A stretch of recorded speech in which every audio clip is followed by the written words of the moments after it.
What is going on, guys? I go by JPal Music. Thank you so much for checking out the video here.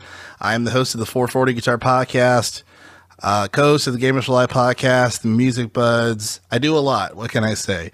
But this is a first video here on my specific YouTube channel, JPal Music. I wanted to make this particular YouTube channel because I wanted it to be not specific as far as music wise, like guitar or whatnot. It's going to be all things music. It's going to be music news. It's going to be, interviews with different musicians. Just kind of the landscape of music, if you will, the things around my influences of music and just my likes, things that I'm paying attention to. So stick around. Be sure to like and subscribe here on the channel. Hit the notification bell so you get notified for when episodes come out. I'm thinking every Friday right now for new episodes.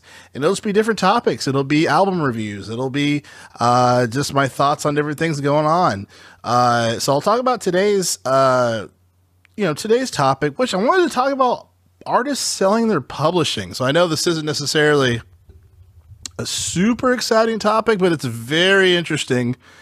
And I wanted to further, just kind of yammer at you guys about it. So you're probably already aware artists are selling their publishing. They're selling, there's a lot of different artists have been selling it. Lil Wayne, Bob Dylan. Recently, I think Justin Timberlake sold his publishing to these companies. And my main question, part of me is why, right? And obviously there's a lot of stuff going on as far as inflation, things being expensive.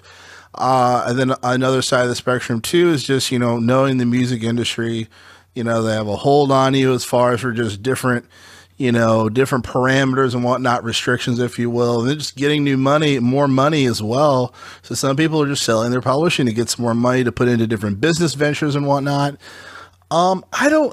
It's hard because I don't know if that is something that I would do. Obviously, I'm not a super huge artist that has millions of dollars worth of publishing to sell. It might be something I would do.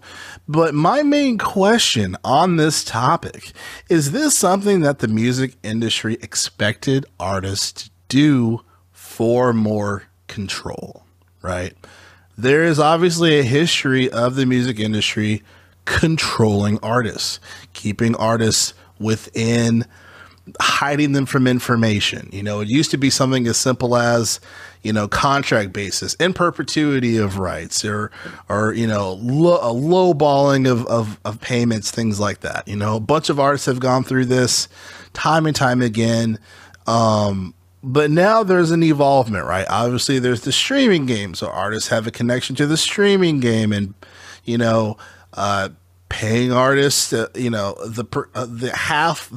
fraction of percentages when it comes to a stream number, right? You guys already know this. But now you have artists that are trying to sell their publishing to get, obviously get more money for whatever lifestyle that they have.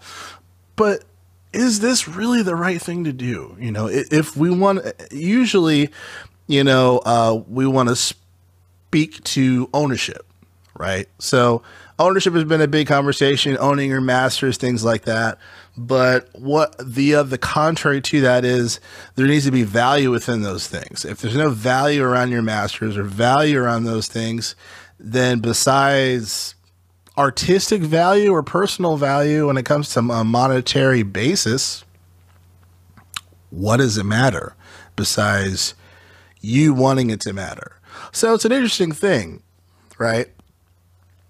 So part of me is asking, and obviously this is from a hip hop notion. You have companies that have purchased different, bands, music, artists, music and whatnot. And then they get payouts when it comes to their music, that music being sampled, even though it's not their music. They own that music, the rights to that music, So, and even that is something that I like scoff at, because I'm like, okay, because you bought this and you're entitled to a check because, you were the first on the monopoly board to own it. It's kind of like a sour thing, but it is what it is, I guess. But now you have artists selling their publishing to these huge songs, or used to be huge songs. And I'm wondering if the music industry intended for that to happen, for more control, to be able to control that type of music, you know, because once your publishing is sold, I mean, what else do you have when it comes to that type of music, right? I mean, do you still get royalties? Obviously, royalties isn't a huge check. It's every now and again, from what I've heard, but it's just, should we really be selling our publishing? Should ours really be selling their publishing? And is this something that the industry intended in the first place? Something I thought about. So keeping an eye on that. I will most definitely. I don't know if it, personally, I don't think it's, I mean, if anything, as far as control, you know, I think there should be something that the artist should try to hold on to or try to navigate or try to have, and not in the forefront, but just some type of advantage. You know, there's too much power of companies, labels having advantages over artists. It's happened throughout history. Publishing is going to be another one. More control over that particular music. And after that millions of dollars that you get or whatever, I mean, I feel like there's still going to be resentment. You know what I mean? I feel like we're going to hear more artists saying, I shouldn't have sold it. It was a pressure move. It was a desperate move. I feel like we're going to hear more artists saying, I shouldn't have sold my publishing. So we'll see if I'm right there. But again, J-Pal Music channel. Again, there's going to be album reviews here. There's going to be interviews here. There's going to be think pieces like this one. So check it out. Be sure to like and subscribe. Thanks so much. Have a good weekend.